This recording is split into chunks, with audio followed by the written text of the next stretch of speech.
Bonjour à toutes et à tous, bienvenue dans votre cours de yoga avec moi. Je suis Sébastien, donc prof de yoga chez Zen Space. Aujourd'hui, je vais vous proposer une séance de 30 minutes pour activer le centre du corps qui va vous aider ensuite à mieux maîtriser la pose du corbeau, Bakasana. On a besoin de matériel si vous avez chez vous à la maison 2 blocs, déjà peut-être pour vous asseoir dessus afin d'avoir les genoux pile en face des hanches. Et une sangle. Donc asseyez-vous confortablement pour commencer avec notre petite méditation. Prenez un mudra, par exemple Jyan Mudra, poussez index en contact, le dos des mains repose sur les genoux, coudes légèrement fléchis sous vos 2 épaules et les épaules sont détendues.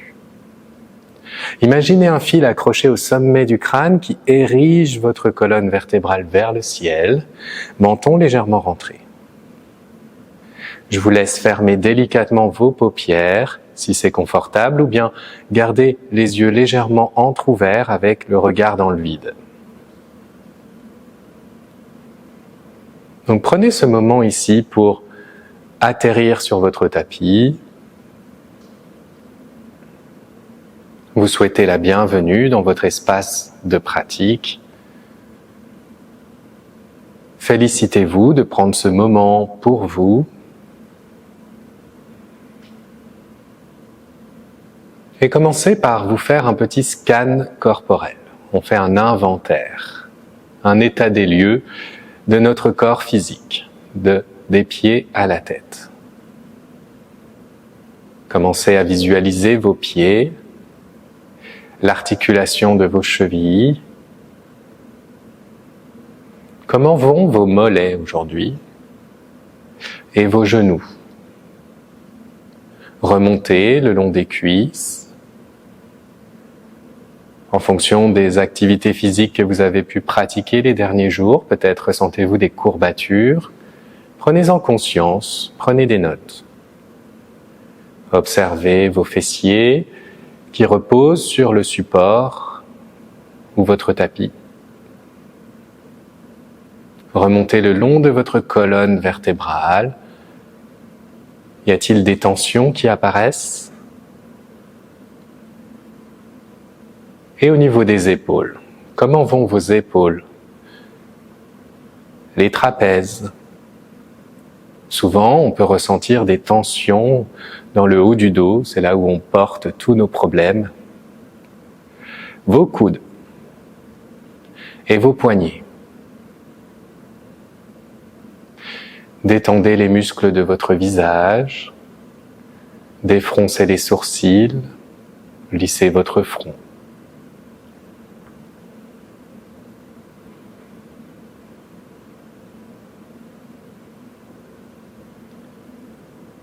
Maintenant, prenez conscience de votre esprit, de vos pensées et de votre état mental du moment. Y a-t-il une émotion qui surgit à cet instant précis? Pouvez-vous mettre des mots? Tristesse, joie, nostalgie, colère. Juste pour poser, sans jugement, tout en objectivité.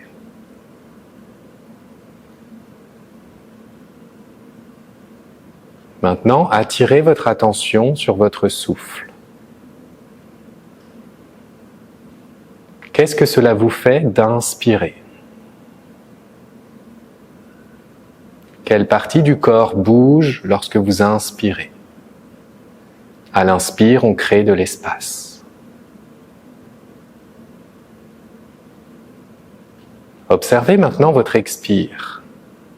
Qu'est-ce que cela vous fait d'expirer? À l'expire, on relâche toutes les tensions. Dirigez maintenant votre souffle au niveau du ventre. Laissez le ventre se remplir d'air et laissez l'air s'échapper, toujours par le nez. Essayez d'allonger vos inspires et d'allonger vos expires. Environ sur 5 secondes, respiration régulière, samavriti.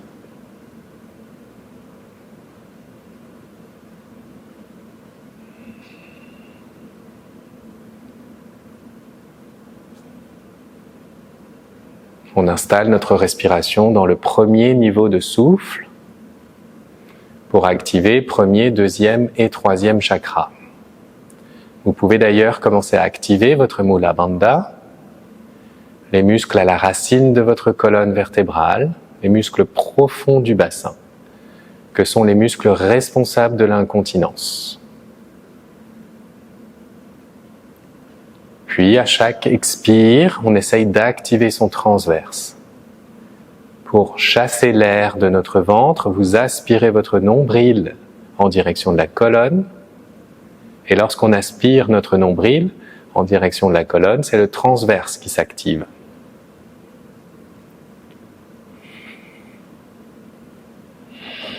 Maintenant, on va pratiquer un pranayama, la respiration du soufflet de forge. Donc on va inspirer sur 1 seconde, expirer sur 1 seconde, une respiration abdominale uniquement pour vraiment se réchauffer et activer ce transverse. Inspire pour préparer et expire.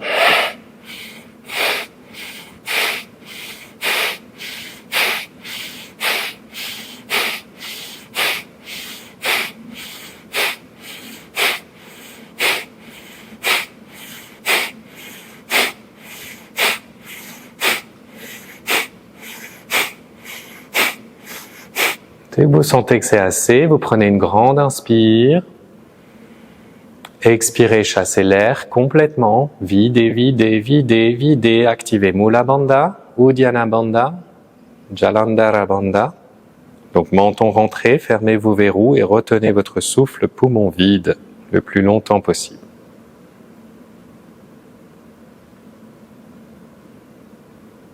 Dès que vous avez envie d'inspirer, vous reprenez votre respiration par le nez et retrouvez une respiration douce et naturelle. Observez les changements et les bienfaits.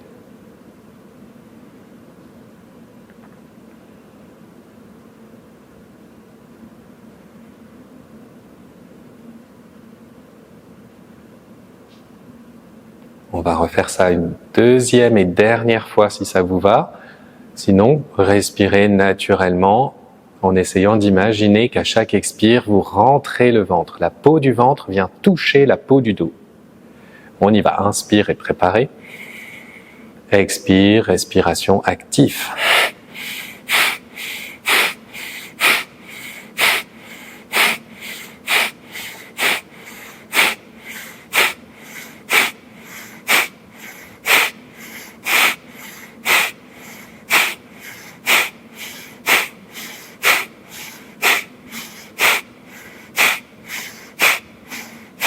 Inspirez profondément. Expirez, chassez l'air complètement. Videz, videz, videz, videz, videz. Activez les bandhas. Fermez les verrous et retenez votre souffle poumon vide.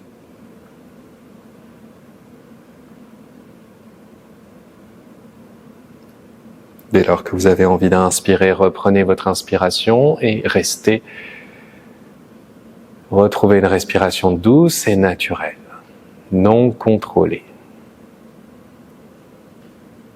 Pouvez-vous observer la chaleur arriver dans votre centre du corps, étant donné que pour maîtriser Bakasana, la pose du corbeau, il va falloir vraiment engager fortement cette région abdominale pour tenir en équilibre sur les mains. On peut déplacer ses mains en prière en Anjali Mudra pouce au sternum. Abaissez votre menton ici pour déposer votre Sankalpa. Donc un Sankalpa est une affirmation positive formulée au présent. Si vous n'avez pas d'idée de Sankalpa, rappelez-vous les raisons pour lesquelles vous êtes sur votre tapis en train de pratiquer. Quelles sont les raisons qui vous ont poussé à pratiquer? Qu'est-ce que vous êtes venu chercher aujourd'hui? Rappelez-vous vos objectifs. Répétez ensuite votre Sankalpa 3 fois mentalement, le plus intensément possible.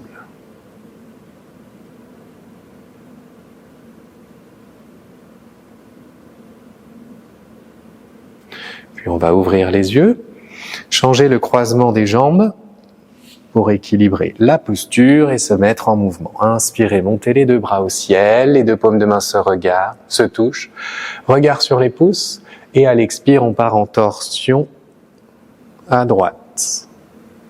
Inspire au centre, et à l'expire, le dos de la main sur le genou pour twister. Une dernière de chaque côté, inspire. Expire, placez le regard par-dessus votre épaule derrière vous. Cherchez l'autograndissement, inspire. Et souffle. Cette fois-ci, des flexions latérales à l'expire, à droite en premier. Pour moi, c'est la gauche, on est en effet miroir avec moi. Inspire. Expire. Gardez bien les 2 fesses ancrées au sol. D'ailleurs, vous pouvez les redescendre au sol si les supports vous gênent.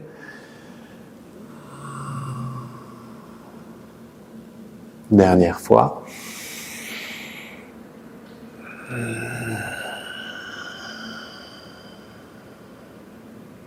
Inspire au centre.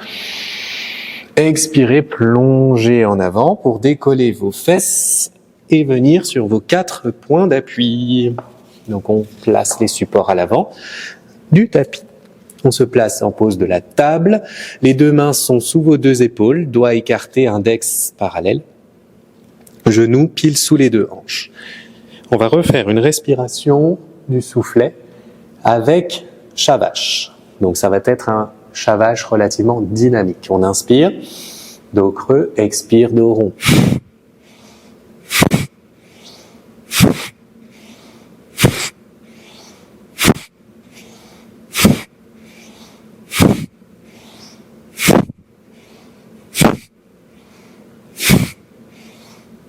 Inspire.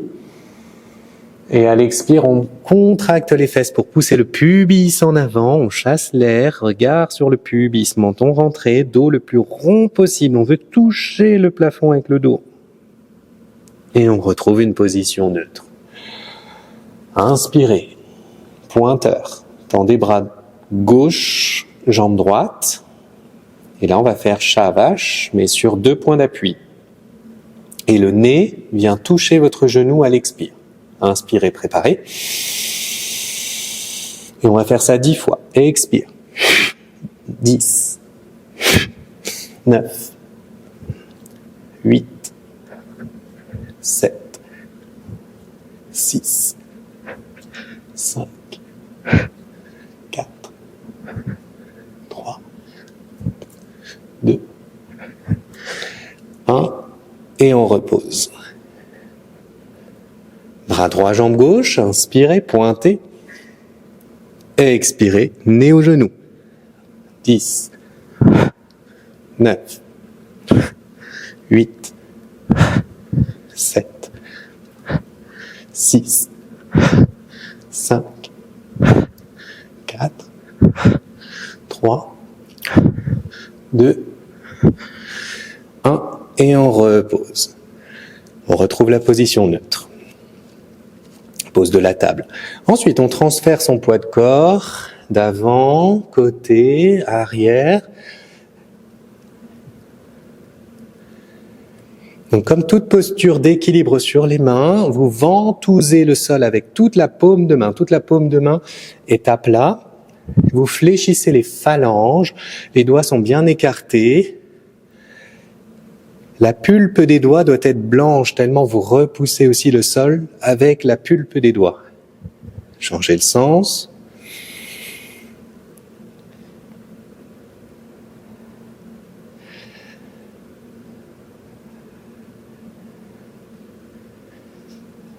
Parfait. On retourne le dos d'une seule main pour effectuer des micro-pressions sur le dos de sa main tout en tournant autour du pouce.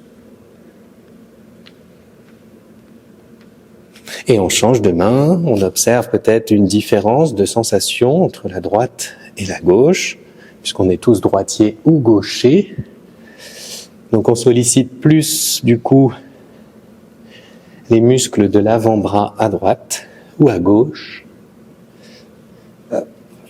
Très bien. Ensuite, on va partir en chaturanga. Donc on va échauffer les épaules et les coudes. Donc la sangle peut être bénéfique pour vous obliger à garder les coudes serrés. On peut utiliser aussi les blocs. Les blocs, on les met sur le niveau 3, pile dans l'alignement de vos index. Donc, je vous ai dit, les index sont parallèles, pointent l'avant. En tout cas, c'est mon alignement que j'aime bien. Il y a plusieurs écoles, c'est soit la tranche de la main parallèle, soit les index parallèles. Moi, j'aime bien les index parallèles. Donc, les mains parfaitement sous les épaules. On peut reculer les genoux loin derrière les hanches, contracter les fesses, légère rétroversion du bassin. Et du coup, on va descendre les épaules sur les blocs. Voilà, c'est ça, la direction que vous devez avoir pour les chaturanga. Pilates, pompe du yogi. Donc, les coudes partent vers l'arrière, frôlent vos côtes. Si vous n'avez pas de sangle, vos coudes restent serrés, collés aux côtes. Finalement, ce sont des pompes triceps. Donc ça sollicite énormément l'arrière de vos bras, les triceps, les pecs, la poitrine et l'avant de l'épaule. On inspire en bas et on expire sur l'effort à la montée.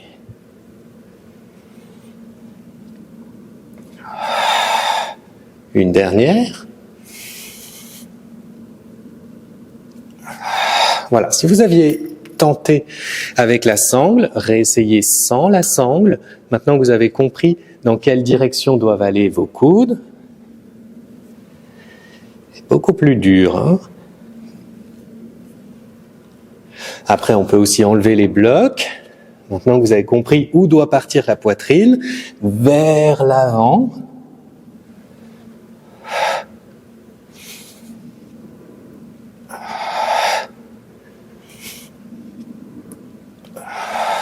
Une dernière. Très bien. On retrousse les orteils de la position quadrupédie pour faire monter les fesses tout droit vers le plafond. Vous pouvez marcher sur place, fléchir un genou après l'autre.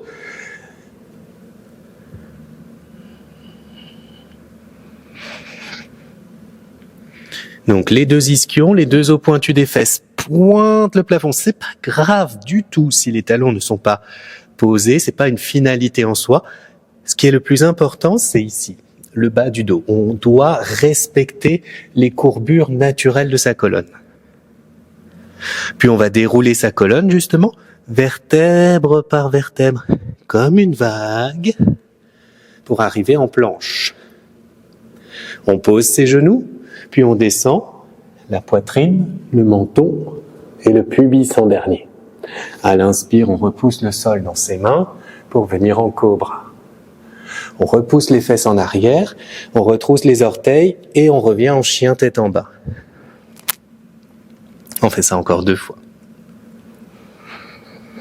Et si vous voulez, ne plus reposer vos genoux. Arrivez ici, coup de pied arrière au sol, chien tête en haut. Contractez bien fort les fessiers sur le chien tête en haut.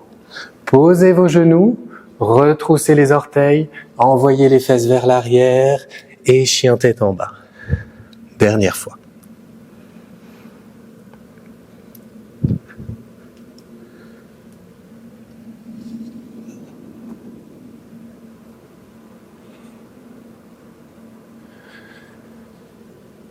Et chien tête en bas. Parfait. Marchez, pédalez sur place. Puis venez en chien à 3 pattes, jambe droite. Pliez le genou droit, talon droit vers l'épaule gauche, laissez la hanche droite s'ouvrir, puis on vient en planche, mais avec le genou droit au nez. Et on revient, chien à 3 pattes. On fait ça 5 fois. Inspirez sur le chien à 3 pattes. Expirez, nez au genou. Plus que 2.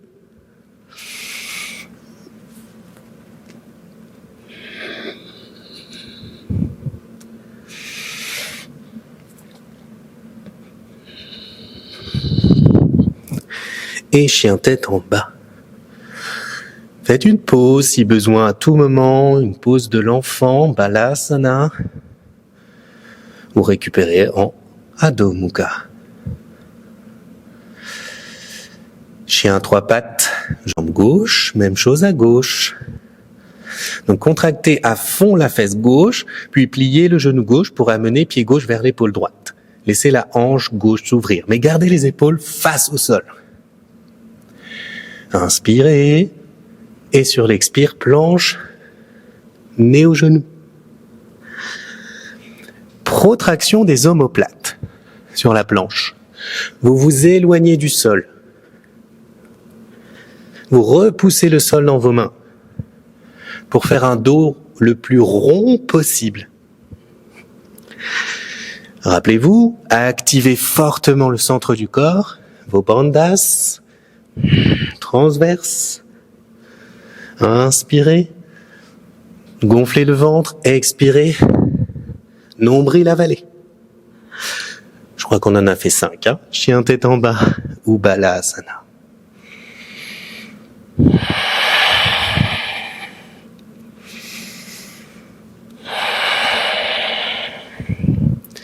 Parfait. Posez vos genoux, retroussez vos orteils et venez vous asseoir sur vos talons. On peut soulager les poignets comme ceci. Petite pause pour les poignets. Faites des rotations ou des vagues. Changez le sens.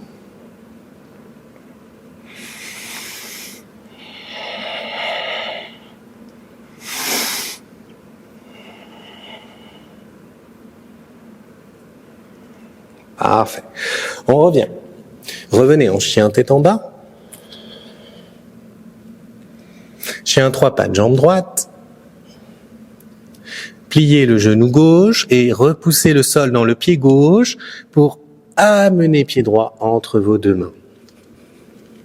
Posez le genou gauche. Redressez-vous à l'inspire. Et à l'expire, fente en torsion. On décolle le genou arrière et on essaye d'amener ses mains en prière devant le cœur, milieu de la poitrine. Trouvez un drishti, fixez un point du regard pour l'équilibre.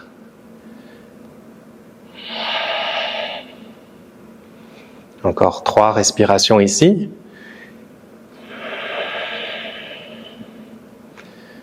Donc sentez cette torsion qui élimine les tensions dans le bas du dos. Vous pouvez respirer dans le ventre pour vous créer une sorte d'automassage des viscères dans cette torsion. Et on repose le genou. Revenez en chien tête en bas. Chien 3 pattes, jambe gauche. Pliez le genou droit pour propulser le pied gauche entre les mains. Posez le genou droit. Inspirez, redressez. Expirez, partez en torsion à gauche. Donc coude droit par-dessus le genou gauche. Décollez le genou droit si c'est accessible. Et repoussez bien le coude contre votre genou pour amener les 2 paumes d'un main en prière devant le cœur.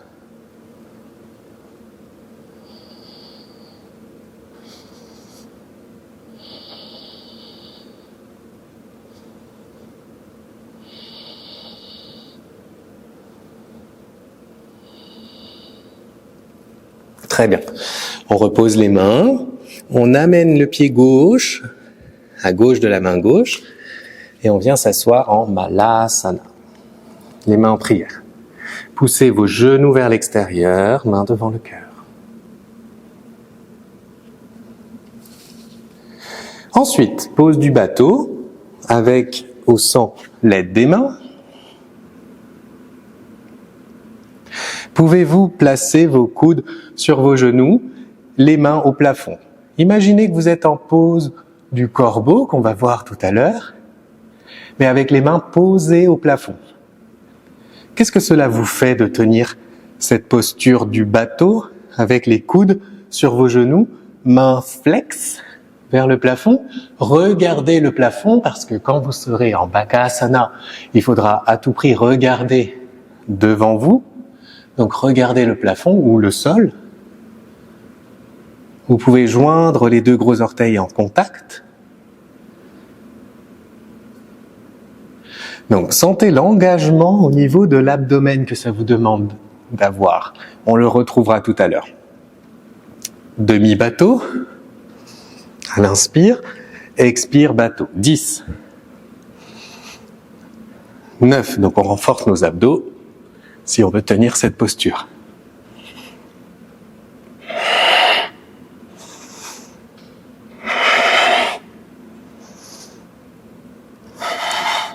Esquissez un joli sourire sur votre visage, tout va bien. On aime ramer. Et on attrape ses tibias dans nos mains. On fléchit sa colonne en forme de C. Et on fait des petites roulades. À l'inspire, on roule jusqu'à mi-dorsale. Et à l'expire, on revient en équilibre sur le plat de son sacrum, à l'arrière des ischions.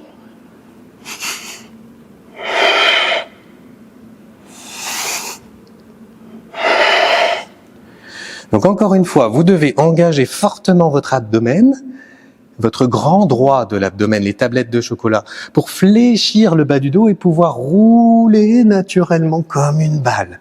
Et du coup, on utilise le tapis pour s'automasser les muscles du dos.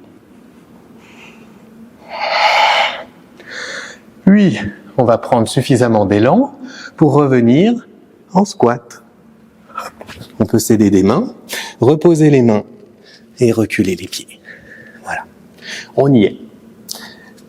C'est le moment d'explorer maintenant notre posture de Bakasana Corbeau. Donc, comme pour un équilibre sur les mains, largeur épaule, doigts bien écartés, on ventouse le sol avec les mains et peut-être fléchir vos doigts. Votre main est comme une araignée, voyez, pour pouvoir ajuster ensuite d'avant en arrière votre équilibre, puisqu'on va essayer de trouver l'équilibre dans le déséquilibre. Bien. Une fois que vous avez posé vos mains, vous montez les fesses tout droit vers le plafond. N'hésitez pas à prendre un bolster ou un zafu au cas où que votre tête tombe. Après, on ne va pas tomber de très haut, hein, rassurez-vous. Vous pouvez aussi utiliser les blocs pour partir des blocs.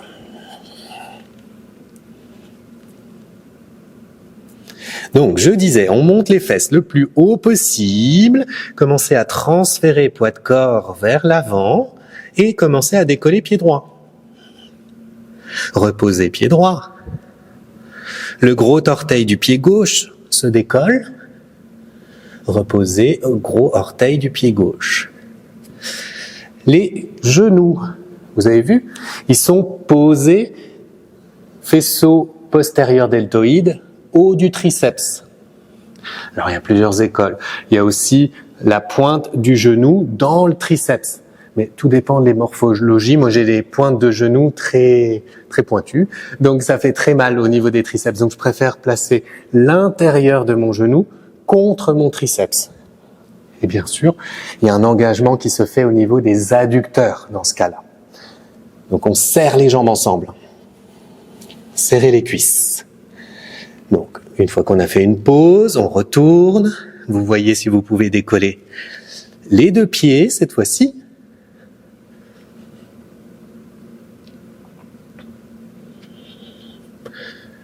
trouvez un drishti, trouvez votre équilibre dans le déséquilibre. Sentez que vous êtes toujours en mouvement, en permanence. Voilà. Déroulez vos poignets.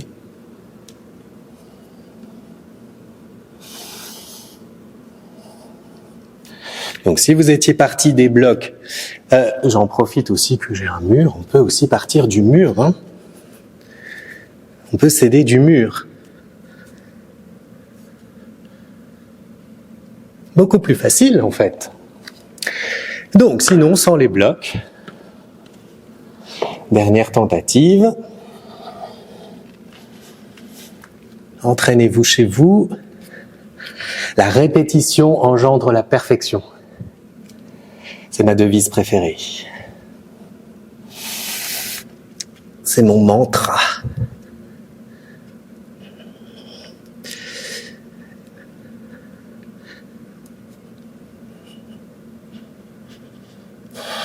Ne restez pas en apnée, toujours la respiration présente au premier plan de votre champ d'attention. Une respiration Ujjayi. Bien.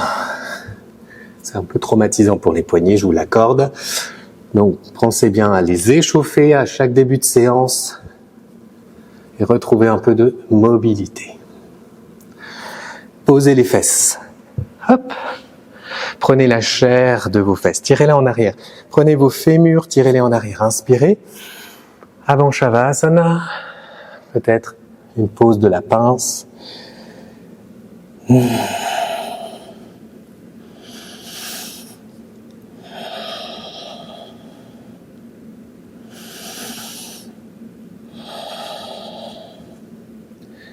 Donc poussez le cœur vers l'avant. Un dos le plus plat possible, puis autorisez-vous ensuite à fléchir la colonne. Le front peut se déposer sur vos genoux.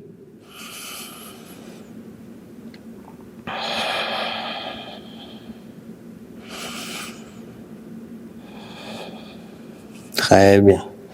On se redresse, on rapproche les fesses de ses talons, on attrape ses genoux et on déroule sa colonne, vertèbre par vertèbre.